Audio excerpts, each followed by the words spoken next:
Hi everybody. So we just got finished with class. It's about 8:30. We got out pretty quick today because all we needed to go over in class and all that you need to know is how to get ready for the last assignment in this class. It is an interview paper, which you've kind of probably been thinking about already since it's been on the syllabus and all the prompts and stuff have been ready for a while, but I wanted to talk a little bit about it with you.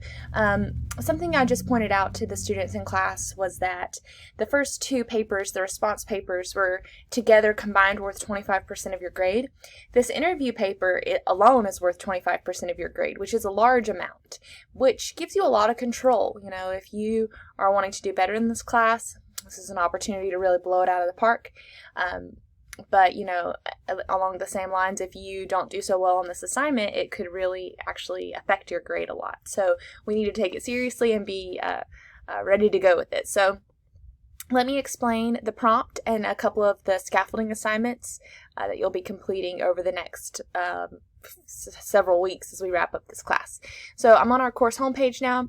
If you go to content, you will be able to see that there's a whole unit ready for this module. I'm calling it primary perspectives because what you're doing as you complete this interview paper is you're finding a primary source, which is a person, to talk to about their experience living in the South.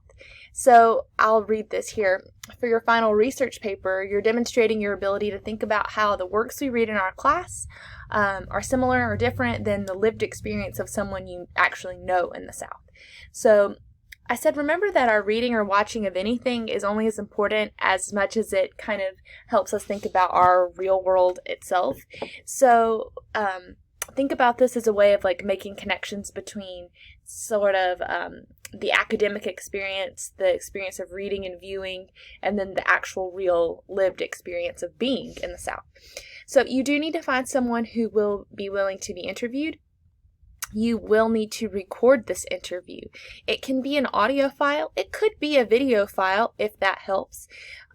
If you need support in figuring out how to record that, I would start figuring that out now because this is a requirement of the submission that the interview is attached. So you'll need to be thinking about what technology you need or that you will be using to conduct this work if it's a barrier to you. You really want to think about what you can use to kind of make this happen. What you'll also submit in addition to the interview is a 1,000-word synthesis of your research. It is a 3-page paper essentially. And I explain more in detail what that paper should look like here in this heading essay format. As you are probably used to after being in my class for a while, you know I'm going to break this step down. So the introduction and body paragraphs will each be written through essay building assignments to scaffold you along the way. So if you complete those assignments, you'll have this material ready. So I'm pretty straightforward about what I want you to do in this paper, but you can let me know if you have questions. Now here's the thing that's due tomorrow actually, which is a little earlier than normal. But I want you to go ahead and commit to a couple of things. You'll see here in this discussion post that I want you to tell me who you're going to interview, how you're going to interview them, and how you're going to record that interview. So I want you to go ahead and commit to that before tomorrow. If you've asked them, that's great. If you haven't asked them yet, still commit to that person and hope for the best, that when you ask them, they'll say yes. That's due tomorrow. What's due next week is, and again, you have a full week to write that introduction. It should be about 300 words. You're going to talk about some of their experiences. You do not have to have done the interview to write the introduction because most likely you know this person, but it might help if you've talked to them, and you may add more after you talk to them, but I just want to get you already writing. That's next week. The week after that has Essay Building 4.2. I have a file attached to this Dropbox that you'll need to download to fill out, but it is pretty detailed instructions for writing the body paragraphs. I'll go ahead and open the file here. I ask you to choose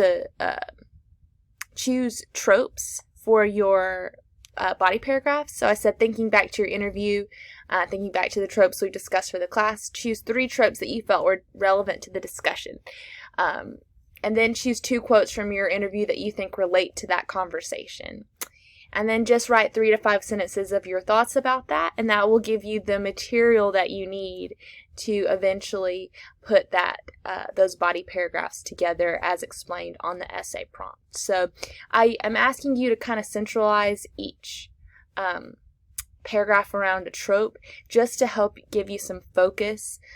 You can not limit yourself to 3 tropes. You could think about several more if that ends up happening in your conversation. You know, it's kind of hard to guide this particular paper because you're all going to have so many different conversations and so many different experiences talking to someone. So like it may not end up perfectly organized exactly the way that I'm saying it because of what happens in the interview, but this is really a pretty good, I think, guide for the process of organizing and just kind of getting your thoughts together. So hopefully when you have these 3 paragraphs along with your intro and then the conclusion, you're going to be right at that 1,000-word mark. So it's, I think, also a little bit longer than your other 2 papers. So keep that in mind. But those are the scaffolding assignments. That's the prompt. There's a couple notes about it on the Dropbox too, just to remind you of what's expected. And that's the only thing that's left for this class. So it's today is the 10th, and the paper is not due until the 1st. So you have several weeks to do this work. And you have had several weeks really too, because we haven't really been doing too much in the class the past week or so. So I hope that you have plenty of time. Please reach out to me if you have any questions about this at all. Next week is our last day of class.